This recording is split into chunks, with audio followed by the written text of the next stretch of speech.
Hi hello welcome to screen మస్తీ. నేను మీ రాణి. AP మాజీ CM YS Jagan కేసులకు సంబంధించి తెలంగాణ హైకోర్టు కీలక ఆదేశాలు జారీ చేసింది. బుధవారం జగన్ కేసులు పిటిషన్పై హైకోర్టులో విచారణ జరిగింది. సిబిఐ కోర్టులో ఉన్న జగన్ కేసులను స్పీడప్ చేయాలంటూ హైకోర్టులో పిటిషన్ దాఖలు చేశారు.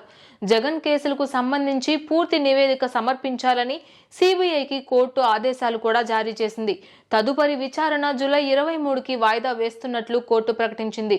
సిబిఐ కోర్టులో ఉన్న జగన్ కేసులను రోజువారీ విచారణ చేపట్టాలని హైకోర్టు ఆదేశించింది. అలాగే కౌంటర్ దాఖలు చేయాలని జగన్ న్యాయవాదులను ఆదేశించింది. జగన్ కేసులు విచారణను వేగవంతం చేయాలని గతంలో హరిరామ జోగయ్య హైకోర్టులో పిటిషన్ వేశారు. దీనిపై వాదనలు వినిపించిన ప్రభుత్వ న్యాయవాది కోర్టులో దర్యాప్తు కొనసాగుతోందని తెలిపారు. తదుపరి విచారణను హైకోర్టు 3 వారాలకు వాయిదా వేసింది. ఇలాంటి మరిన్ని అప్డేట్స్ కోసం please subscribe to screen Masti.